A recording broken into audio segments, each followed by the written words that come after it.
Madam, আমার টাকাটা দিয়ে যান। তোর এত বড় সাহস, তুই আমার রাস্তা আটকাতে চাস?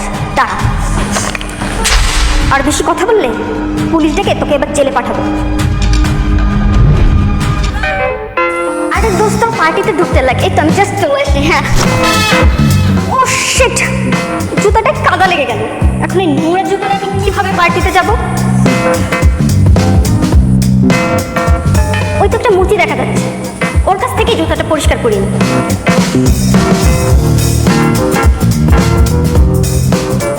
এমনকি আমার জুতাটা পরিষ্কার করে দাও তো। তুই, তোর মুখটা আজকে আমার আবার দেখতে হলো। পুরো দিনটাই আমার খারাপ যাবে। আচ্ছা যাই হোক, আমার জুতাটা পরিষ্কার করে দে তো। তুই মুচির কাজে করিস, আর কি কি কাজ করিস তুই পেট চালানোর জন্য? তোদের মতো গরিবরা তো পেট চালানোর জন্য এসব কাজই করবে। যাই হোক, দে এবার আমার জুতোটা পরিষ্কার করে। ঠিক আছে। ম্যাডাম, আমার টাকাটা দিয়ে যান। কিসের টাকা? এই যে আপনার জুতাটা পরিষ্কার করে দিলাম, এর টাকা। তুই আবার টাকা চাষ কোন মুখে? ওই দিন আমার দামি জামাটা নষ্ট করে দিয়েছিলি, আমি কি তোর কাছে টাকা চেয়েছিলাম? ম্যাডাম, ওটা তো ভুল করে ফেলে দিয়েছিলাম, তার জন্য আমি আপনাকে সরি বলেছি। তো সরি দিয়ে আমি কি করবো? তোকে আমি কোনো টাকা দিব না। ম্যাডাম দেখুন, আমি মুচির কাজ করি, সামান্য করে টাকা রোজগার করি। আমার টাকা না দিয়ে আপনাকে আমি যেতে দেবো না। তোর এত বড় সাহস, তুই আমার রাস্তা আটকাতে চাস? দাঁড়া, আর বেশি কথা বললে পুলিশ ডেকে তোকে এবার জেলে পাঠাবো।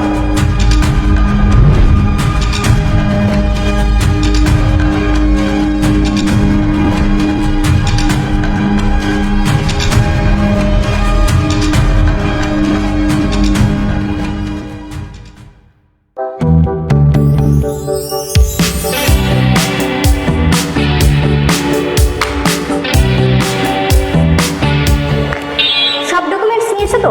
হ্যাঁ, সব কিছুই নিয়েছি। অনেক বড় কোম্পানির ইন্টারভিউ, এখন সব কিছু ঠিকঠাক থাকলেই হয়। আরে সব ঠিকই হবে, চলো এবার।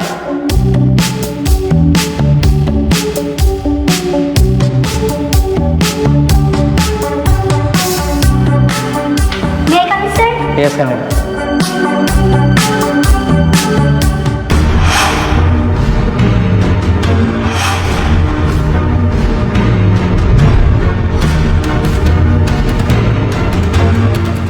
তুই তুই এখানে কেন? মালিকের চেয়ারে তুই কি করছিস? আরে হ্যাঁ, তাই তো। তুই এই চেয়ারে কি করছিস? তুই তো মাঠে কাজ করতি, রিক্সা চালাতি, কিছুদিন রেস্টুরেন্টেও কাজ করেছিস, আবার শুনতাম মুচির কাজও নাকি করতি। কিন্তু তুই এই চেয়ারে, আচ্ছা আসলে বল তো তুই কে? হ্যাঁ, সেটাই। আজ তোমাদেরকে আমি বলবো আমি কে। আমি হলাম এই কোম্পানির মালিক। কি? কিন্তু মালিক কিভাবে? ইনফ্যাক্ট এটা আমার বাবার কোম্পানি। শোনো, তোমাদেরকে বলবো, বাবার বয়স হয়েছে, এখান থেকে কয়েক মাস আগের কথা। বাবা, কি করছো? কাজ করছি। সবসময় শুধু কাজই করতে থাকো। বাবা, বলছিলাম যে তুমি অনেক পরিশ্রম করো, অনেক পরিশ্রম করে এত বড় একটা কোম্পানি দাঁড় করিয়েছ। আমার পড়াশোনাও শেষ হয়ে গেছে, আমি চাইছিলাম যে সব কিছুর দায়িত্ব তুমি আমার হাতে তুলে দাও, আর তুমি একটু বিশ্রাম নাও। হ্যাঁ বাবা, আমিও চাই তোর হাতে সব দায়িত্ব দিয়ে নিশ্চিন্ত হতে, কিন্তু তার আগে তোর বাস্তবতা সম্পর্কে জানতে হবে এবং সব ধরনের পেশা সম্পর্কে তোর অভিজ্ঞতা অর্জন করতে হবে, তাহলে তুই একজন প্রকৃত মানুষ হতে পারবি। এই দুনিয়া অনেক কঠিন, আমি চাই তুই সব কিছু কষ্ট করে অর্জন কর, আর তুই যদি এই কষ্টের মূল্য দিতে বুঝিস তাহলে তুই অন্য মানুষের কষ্ট বুঝতে পারবি, আর যে অন্য মানুষের কষ্ট বুঝতে পারে সেই প্রকৃত মানুষ। আমি চাই তুই প্রকৃত মানুষ হয়ে থাক, কোনো ধনী বাবার ছেলে হয়ে না। ঠিক আছে বাবা, এবার তাহলে আমাকে বুঝিয়ে দাও কি করতে হবে। তাহলে শোন,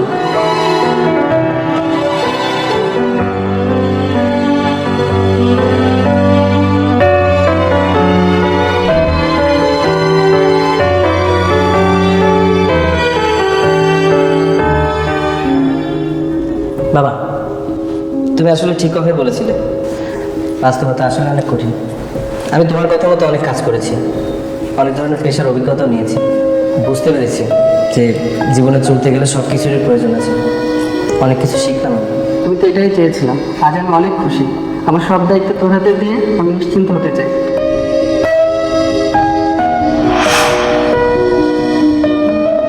কি, আমি যে এই কোম্পানির মালিক এটা এখন ক্লিয়ার তো? I am sorry sir, please আমাদের ক্ষমা করে দিন। আমরা আপনার সঙ্গে অনেক খারাপ ব্যবহার করে ফেলেছি। প্লিজ স্যার, আমাদের ক্ষমা করে দিন। হ্যাঁ স্যার, আমাদেরকে ক্ষমা করে দিন স্যার।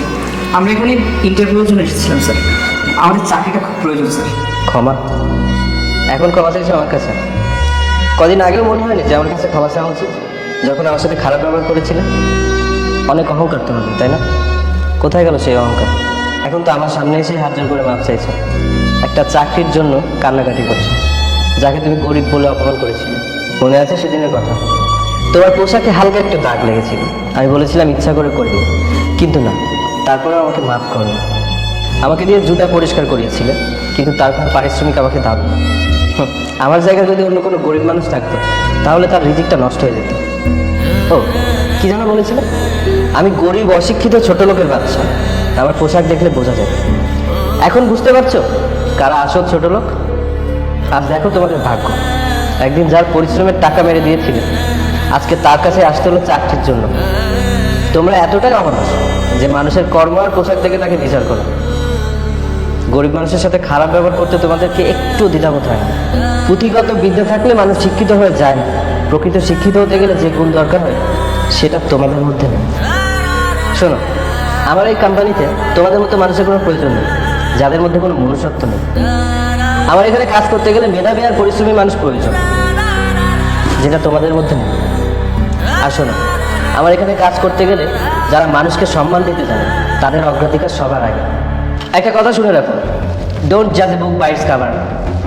পোশাক কারো পরিচয় হতে পারে না, একমাত্র ব্যবহারিতার সব থেকে বড় পরিচয়। গো।